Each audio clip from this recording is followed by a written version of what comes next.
Morning from Bhalukpong. আমরা এখন দাঁড়িয়ে আছি আপার ভালুকপংয়ের সিগাল হোটেলের সম্মুখে। আজকে আমাদের ডেস্টিনেশন দিরাং। পথে যেতে যেতে একটা অর্কিড বাগান, দুটি ঝর্ণা,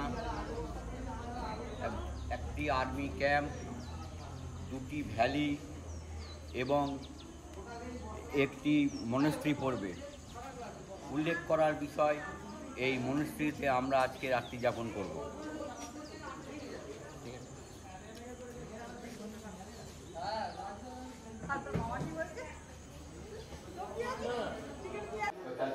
আমাদের সকালের ব্রেকফাস্ট ছিল চিড়ের পোলাও, সঙ্গে বিজয়া দশমীর লাড্ডু। এখন আমাদের চা পান চলছে। এরপরে আমরা আমাদের ডেস্টিনেশন দিরাং, সঙ্গে সাইট সিন। সুপ্রভাত। আগের দিন আমরা এসে এই হোটেলটাই ছিলাম, হোটেল সিগাল। দেখতে পাচ্ছেন আমাদের সহযাত্রীরা দাঁড়িয়ে আছে। এরপরে আমরা আজকে দিরাংয়ের উদ্দেশ্যে এখনই রওনা দেব। নাম কি বল আগে? আমরা এখানে এখন অর্কিড বাগানে পরিদর্শন করব, সবাই মিলে একটু এনজয় করব, দেখে নিন। আজ আমাদের ডে 3, আমরা 3 দিন স্টার্ট করলাম আজকে ভালুকপং থেকে দিরাং যাওয়ার উদ্দেশ্যে আমরা রওনা হয়ে গেছি। এর মধ্যে আমরা কিছু সাইট সিনও করবো। তো ফার্স্ট যেটা সাইট সিন আমরা করব সেটা হচ্ছে অর্কিড রিসার্চ সেন্টার, মানে অর্কিড জাতীয় সব জিনিস এখানে পেয়ে যাবেন। আমরা টিপ্পি বলে একটা জায়গা আছে, ওই জায়গাতে আমরা এসেছি, 10 টাকা এন্ট্রি ফ্রি। তো এখানে আমরা দেখবো আজকে। তো আজকে থেকে আমরা স্টার্ট করছি, হয়ে যাবে এক্ষুনি কিছুদিন। তারপরে আমরা অনেক কিছু দেখবো, দেখার পর আমরা লাস্ট দিরাং পৌঁছাবো। অর্কিড বাগানের মধ্যে জল দেওয়ার সিস্টেমটা অভূতপূর্ব, সুন্দরভাবে। দেখুন, প্রায় জল দেওয়া শেষ হয়ে গেল। আপনারা বুঝতে পারছেন কি বুঝতে পারছেন না, বোঝানোর চেষ্টা করুন, বুঝতে পারবেন।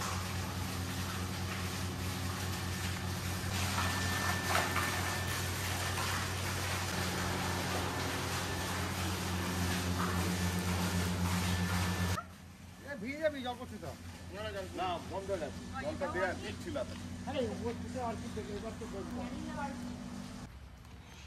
আমরা এখন অর্কিড হাউসে প্রবেশ করেছি।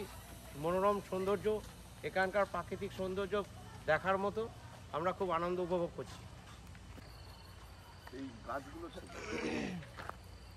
ভেতরে ঢুকে আছে মনে হচ্ছে, পথ আছে। এগুলো এখন মনে হচ্ছে টিপি অর্কিড সেন্টারের রিভার ভিউ পয়েন্টের সম্মুখে আমরা উপস্থিত। এটা কামিং নদী, এটি একটি খরস্রোতা নদী।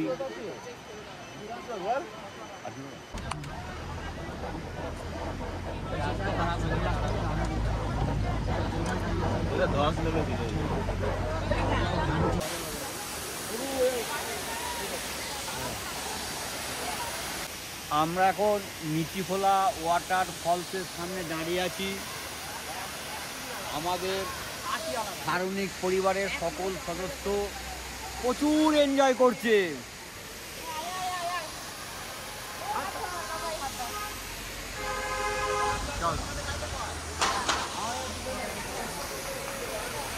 এখন নাগ মন্দিরের সামনে অবস্থিত। এই মন্দিরটি স্থাপনার পিছনে একটা লম্বা ইতিহাস আছে।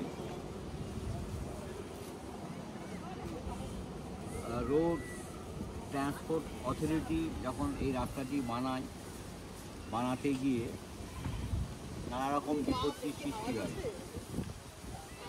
এখানে প্রচুর সাপ বার হয়, তাদের মধ্যে একজন সাপকে মেরে দেওয়ার ফলে নানা রকম দুর্ঘটনা ঘটতে থাকে।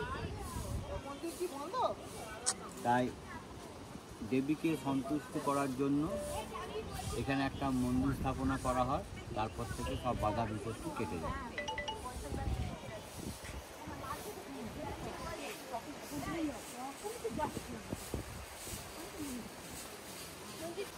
হাই ফ্রেন্ডস, এখন আমরা অরুণাচল প্রদেশের নাগ মন্দিরে আছি। এখানে আমরা এখন যে প্রকৃতির যে ভালোবাসাটা বা সৌন্দর্যটা আমরা উপভোগ করছি, সঙ্গে সঙ্গে নাগ মন্দির যাচ্ছি দর্শন করতে।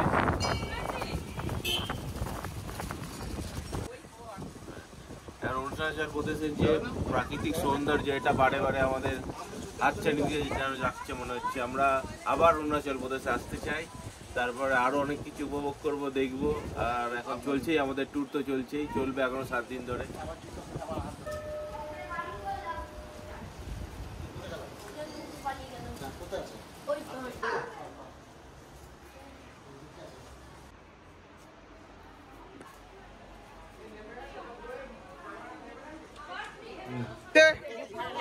আমাদের এই প্রাকৃতিক দৃশ্যগুলো হেবি সুন্দর, আমাকে মুগ্ধ করে দিতে দিয়ে।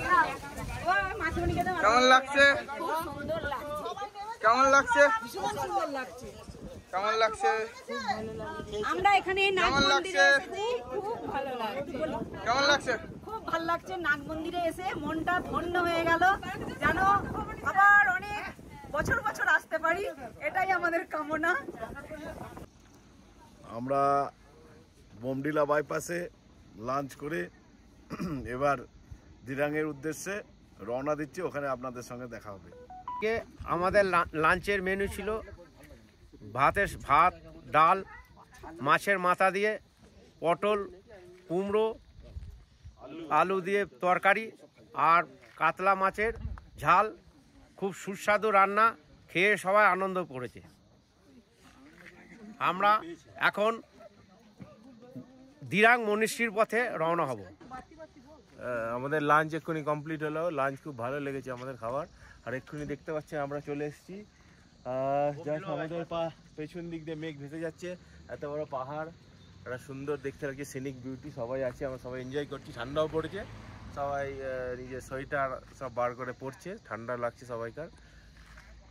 আচ্ছা, অরুণাচল প্রদেশের আমাদের ট্যুরে একজন বিশেষ অতিথি আছেন, তেনাকে আমরা কিছু প্রশ্ন করব। এই ট্যুর সম্পর্কে তার কেমন লাগছে সেই সম্পর্কে আমরা খুব জানতে আগ্রহী। আমার প্রথম প্রশ্ন হচ্ছে, আপনি আমাদের ট্যুরে 3 বার এলেন, তো আমাদের ট্যুর পরিচালনা আপনার কেমন লাগছে? খুব ভালো লেগেছে, একদম ঠিকঠাক পারফেক্ট সব কিছু আছে। পারফেক্ট, তার ভালো লেগেছে। আচ্ছা, পাহাড়ি এলাকায় এসে আপনার কেমন লাগে? পাহাড়ি এলাকা তো সবারই ভালো লাগে। পাহাড়ের কোনটাকে আপনি বেশি প্রেফার করেন, সমুদ্র না পাহাড়? পাহাড় সমুদ্র দুটোই, তবে পাহাড়টা বেশি ভালো লাগে। বেশি ভালো, গুড। আমারও তাই, আমার পাহাড় খুব ভীষণ ভালো লাগে। নমস্কার, সকলকে সুপ্রভাত। গতকাল আমরা দিরাংয়ের ওল্ড মনেস্ট্রিতে এসে পৌঁছেছিলাম এবং এখানকার গেস্ট হাউসে রাত্রি যাপন করেছিলাম, কিন্তু রাত হয়ে গেছিলো বলে খুব একটা কিছু ভিডিও করা যায়নি। বাকি ভিডিওগুলো আজকে আমরা আপলোড করে দেবো। হ্যাঁ, আপনারা সবাই ভালো থাকুন, সুস্থ থাকুন। পূর্বে আমরা যে ভিডিওটি আপনাদের দেখালাম, এখানে আমরা দিরাং পর্যন্তই আসতে পেরেছি, মানে দিরাংয়ে এসে আমাদের এই ভিডিওটি এন্ড করেছি আমরা। পরের পর্বে থাকবে বুমলা পাস, সেলা পাস এবং তাওয়াংয়ের নৈসর্গিক দৃশ্য। পাশে থাকবেন, আশা করি অবশ্যই আপনাদের ভালো লাগবে। Thank you.